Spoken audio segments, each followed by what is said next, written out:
আমার চ্যানেলে অনেক অনেক স্বাগত। আজকে আমরা পানবুর থেকে বেরিয়ে যাব কালিম্পংয়ের উদ্দেশ্যে। কালিম্পংয়ের বিভিন্ন সাইট সিন করে সেখান থেকে আমরা যাব মুনসংয়ে। মুনসংয়ে আমাদের দুদিনের বুকিং আছে গ্রেস হোমস্টেতে।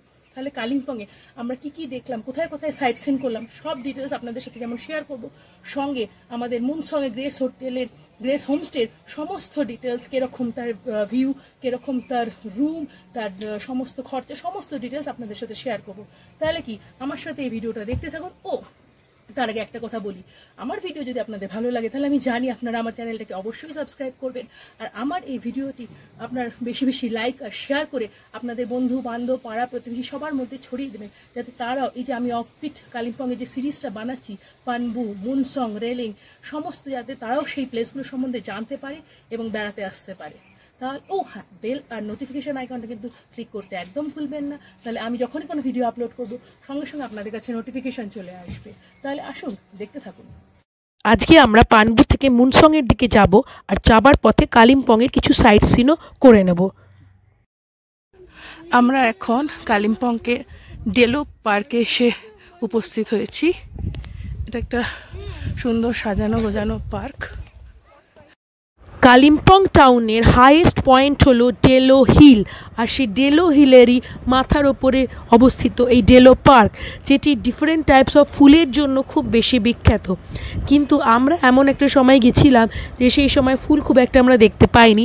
মেইনলি এই সময় এইখানে যদি আপনারা বর্ষাকালে আসেন তাহলে এর সৌন্দর্য আপনারা আরও ভালোভাবে উপভোগ করতে পারবেন। আর আরেকটা যেটা আমি বলে দিই, এখান থেকে কাঞ্চনজঙ্ঘার একটা খুব ভালো ভিউ পাওয়া যায়, তার সঙ্গে কালিম্পং টাউনের একটা 360 ডিগ্রি প্যানোরামিক ভিউ পাওয়া যায়। তো এখান থেকে তিস্তা নদীর যে ভিউটা আমরা পেয়েছিলাম সেটাও আপনাদের সাথে শেয়ার করছি। তবে ওই যেটা বারবার বলছি, ফগের জন্য, যেহেতু আমাদের ওয়েদার আমরা সবসময় পুরোটাই ফগই পেয়েছি, সেই জন্য হয়তো খুব একটা ক্লিয়ার ভিউ আপনারা দেখতে পাবেন না। কিন্তু আমরা কালিম্পং টাউনেরও একটা ভালো ভিউ পেয়েছিলাম, আর তিস্তারও পেয়েছিলাম। কিন্তু কাঞ্চনজঙ্ঘা তো আমরা ভিউ একদমই দেখতেই পাইনি, এত কুয়াশা ছিল, কাঞ্চনজঙ্ঘার ভিউ তো আমরা একদমই পেলাম না। এবারে ওয়েস্ট বেঙ্গল গভর্নমেন্টের ডেলো ট্যুরিস্ট লজও আছে, আপনারা চাইলে সেখানে বুক করে সেখানেও থাকতে পারেন।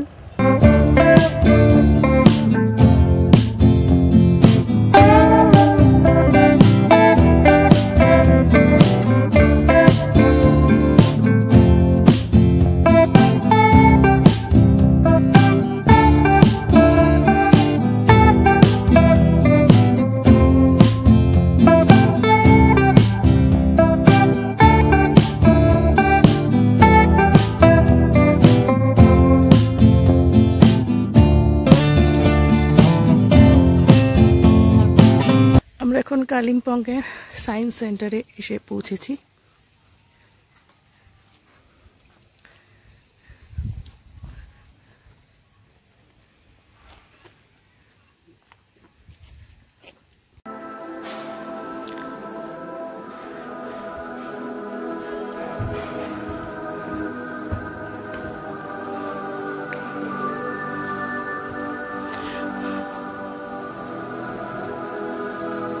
এখানে ঢোকার জন্য আমাদের টিকিট লাগলো 210, আর এখানে আমরা একটা 3D শো দেখলাম, ওটার জন্য 50 রুপিস পার হেড করে 200 লাগলো, মানে 410।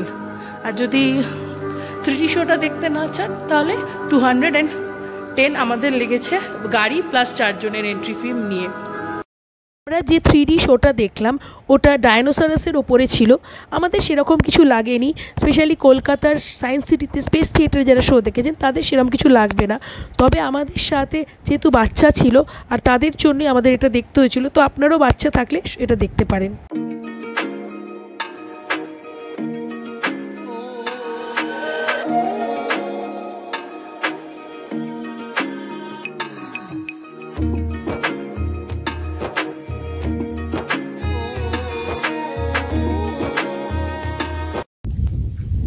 এখানে পার্কের মতো চারদিকে অনেক কিছু করা আছে, কিন্তু আমাদের হাতে খুব একটা টাইম নেই, কারণ আমাদের আজ মুনসংয়ে হোমস্টেতেও পৌঁছতে হবে, সেই জন্য আমরা আর বেশিটা ঘুরছি না।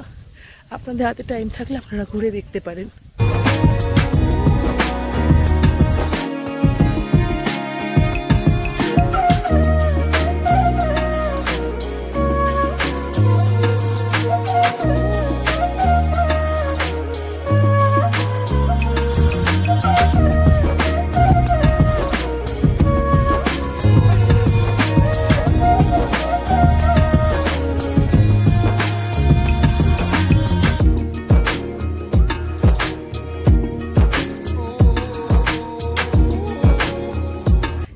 একটা ডায়নোসরাসের পার্ক রয়েছে।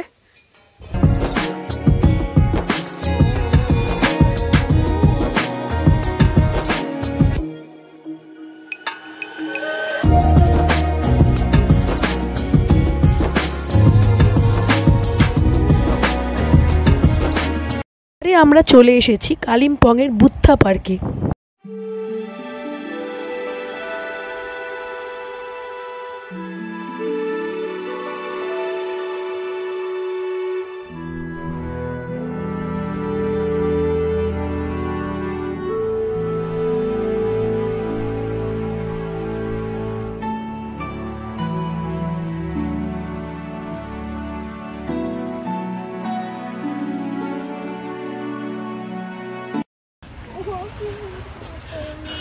আমরা এখন হনুমান মন্দিরের উদ্দেশ্যে চলেছি। দেখি কতটা উঠতে হয়।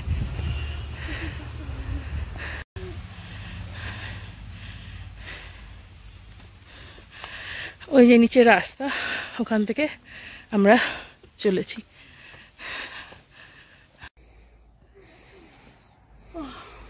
হাঁটতে হাঁটতে দম বেরিয়ে গেছে।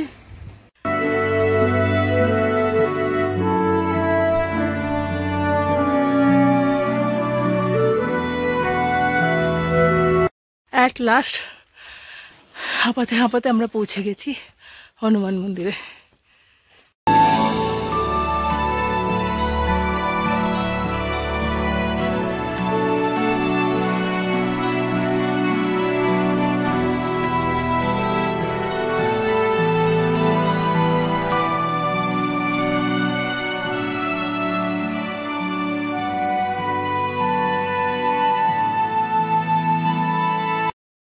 এবারে আমরা রামিতে ভিউ পয়েন্টে পৌঁছে গেছি, কিন্তু ফগের জন্য এখানেও সেরকম কিছুই দেখতে পেলাম না আমরা।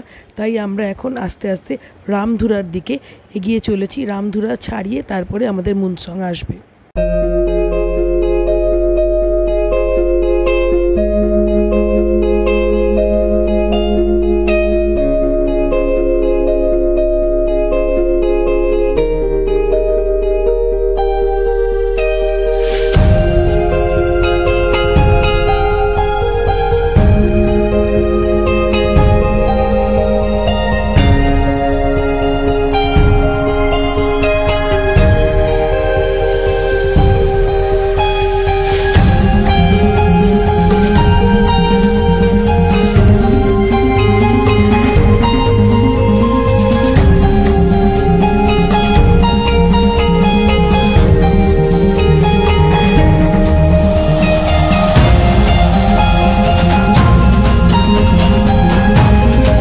আমরা এখন রামধুরার উপর দিয়ে যাচ্ছি। এখানে প্রায় বলতে গেলে প্রত্যেকটা বাড়ি এক একটা হোমস্টে, মানে প্রচুর প্রচুর এখানে হোমস্টে হয়ে উঠেছে, যার ফলে জায়গাটা খানিকটা আমার মতে ঘিঞ্জিও হয়ে গেছে। আপনারাই দেখুন, আমি সমানে গাড়ি চলবে আর আপনারা দেখতে থাকবেন, পর পর পর পর প্রত্যেকটা বাড়ি শুধু হোমস্টে।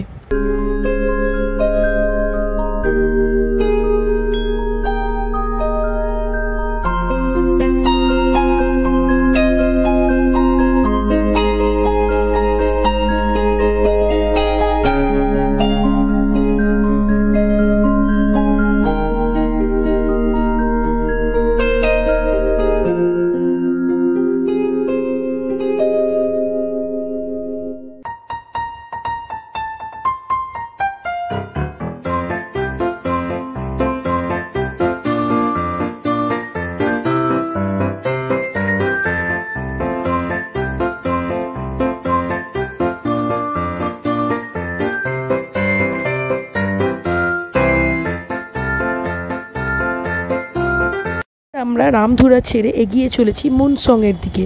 রামধুরা থেকে মুনসংয়ের কিছুটা ডিস্টেন্স আছে, মানে রামধুরা থেকে কিছুটা নিচে নেমে যেতে হবে মুনসংয়ের। তবে এখানে যে আমরা যখন নিচে নিয়ে যাব সেই রাস্তাটা খুব একটা ভালো না, আমি সেটাও আপনাদের সাথে শেয়ার করব। আমাদের মুনসং জায়গাটা খুবই ভালো লেগেছে, শুধু রাস্তা কিছুটা একদমই ভালো না, ওইটুকু যদি বেয়ার করতে পারেন ভীষণ সুন্দর জায়গা মুনসং। আসুন আমার সাথে দেখুন আপনারা।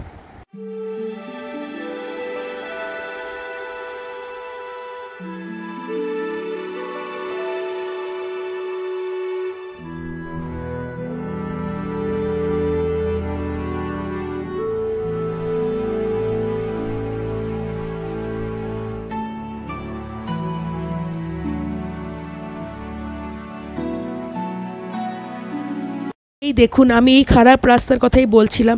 এখান থেকে শুরু হয়ে আমাদের হোমস্টে অবধি বেশ অনেকটা রাস্তায় খুবই খারাপ, পুরো ডিস্কো ডান্স করতে করতে যেতে হচ্ছে। আমি বুঝি না অফবিট ডেস্টিনেশন হলেই কেন প্রায়শই রাস্তা এরকম খারাপ হয়ে যায়। রাস্তা ট্যুরিস্টদের জন্য তো বটেই, এমনকি স্থানীয়দের জন্য আরও বেশি করে ভালো রাস্তা হওয়া উচিত। আর কিছুক্ষণের মধ্যে আমরা আমাদের মুনসংয়ের হোমস্টেতে পৌঁছে যাব, যেটি ভীষণ সুন্দর।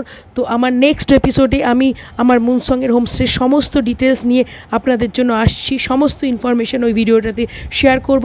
তার আগে আমার ভিডিওস যদি আপনাদের ভালো লাগে তাহলে আমার চ্যানেলটিকে সাবস্ক্রাইব করে দেবেন, আর আমার এই ভিডিওটি বেশি করে লাইক অ্যান্ড শেয়ার করে সবার মধ্যে ছড়িয়ে দেবেন। ভালো থাকবেন।